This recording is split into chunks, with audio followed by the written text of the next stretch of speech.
Hi fellas, this is El Untal from Azure Events Management, event host and head event coordinator. So I'm here guys to share with you the story behind being awarded the most budgetarian events management. Sa dami po kasi nang nagme-message sa amin to inquire about our rates ng mga services namin. Madami rin kaming na-receive na mga feedbacks sa kanila na sobrang mura nga daw po ng aming rates and sobrang mura ng mga packages na ina-offer namin. So, bakit nga ba ganun? Kasi po, number one na aim po ng Izura is makatulong po sa mga clients na budgetarian lang or sa mga clients na budgeted lang yung kanilang money para doon sa event na gusto nilang mangyari. So, kunwari po sa wedding, syempre hindi naman po talaga biro kumita ng pera ngayon. Sobrang hirap. Kaya parang nung mga panahon, 8 years ago, na naiisip ko na bumuo ng isang events management, gusto ko po talaga na matulungan yung mga ganong client kasi nakakakita ako ng mga nag-event or gumagawa ng celebration nila na walang event host, walang coordinator, and then sobrang gulo, sobrang stressful, imbis na mapaganda yung event or maging masaya sila, nagiging traumatic pa dahil nga wala silang budget na kumuha ng event host at coordinator. Kaya that time po, napagdesisyonan ko na once na gumawa ako ng isang events management, magiging budget friendly ito or magiging affordable ito para matulungan yung ating target market, which is yung mga clients na pinaghandaan naman yung kanilang event pero hindi ganun kabongga. Pero papabonggahin sa murang halaga. So yun naman yung talagang ini-aim po ni Azura na kahit sa small budget lang ay makakuha po kayo ng event coordinator at event host sa event ninyo para stress-free rin po kayo kahit papano and para mag-enjoy din po kayo doon sa inyong pinaka-celebration or sa inyong event. And ang sumunod naman po na reason kung bakit nga po kami mura, lahat po kami sa team ay hindi ito yung pinakahanap buhay po namin. So we have multiple source of income. So hindi lang po ito yung nagiging source of income namin. Kumbaga, ito lang pong Ezura or yung pag-events ay aming racket lang. So pandagdag lang po ito para syempre meron din kaming budget para sa iba pa naming expenses. Pero hindi talaga ito yung main source of income namin. Kaya hindi po kami nagiging gahaman sa pagsingil ng presyo dun sa mga clients po namin. And ang motto po kasi namin mas okay na merong event kaysa wala. So, hindi po talaga kami ganon nagtataas ng presyo dahil gusto rin po namin na may kumuha rin po na sa amin as event coordinator and event host. And naiintindihan din po kasi namin kung gaano kahirap kumita ng pera ngayon.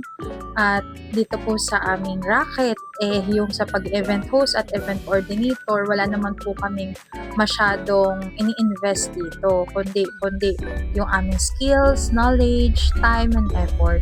Hindi naman po kami naglalabas ng malaking pera dito sa pag-event coordinator or event host. Kaya hindi rin po namin kailangan lakihan yung payment sa amin ng client or yung rates namin dahil wala naman po kaming hinahabol na return of investment.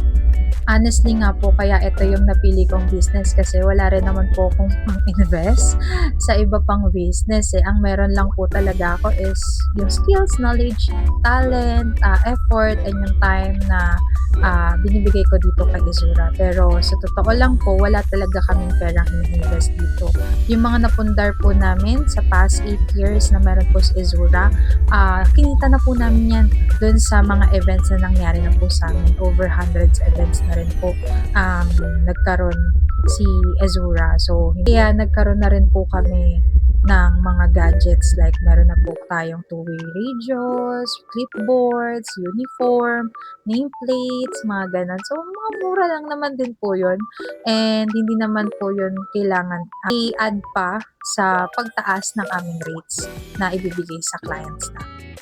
Kundi dapat quality pa rin yung services na ibibigay namin. So, nakakatuwa lang po sa puso namin or sa puso ko po na nakakarinig kami ng feedback na meron po talagang namumurahan na mga clients doon sa mga services rates na binibigay po namin sa kanila or sa mga packages na ino-offer po namin sa kanila. Minsan nga napagdududahan na kami kung scam ba kami or hindi kasi talagang namumurahan talaga sila eh. Parang sa lahat po na nakakausap nilang mga suppliers, kami na po yung pinakamura. So, sinasabi ko naman po na pwede naman silang mag-imbestiga or syempre, i-stock nyo rin po yung aming Facebook page. And marami naman po kaming social media accounts. We have Google profile din po. So, kung isa-search nyo rin po sa Azure Events Management sa Google, makikita nyo naman po kung saan kami nanggaling at meron din pong mga feedbacks or reviews yung mga previous clients namin doon. And active naman po kami sa mga social medias namin and hindi naman po ako haharap sa inyo na nagve-video ngayon kung hindi naman po talaga quality or high quality yung aming pinapakitang services. So, that's it fellas. Sana po nasagot po yung mga agam-agam ninyo, no? Kung bakit nga ba mura ang rates ng Azura Events Management. At totoo po na na-awardan tayo since 2022 po na the most Vegetarian Events Management. Sa Valenzuela City po yan.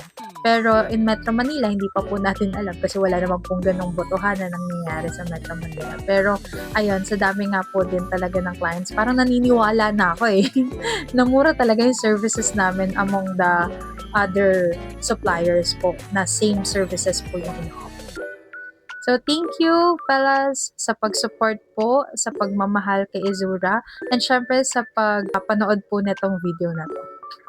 Goodbye, fellas!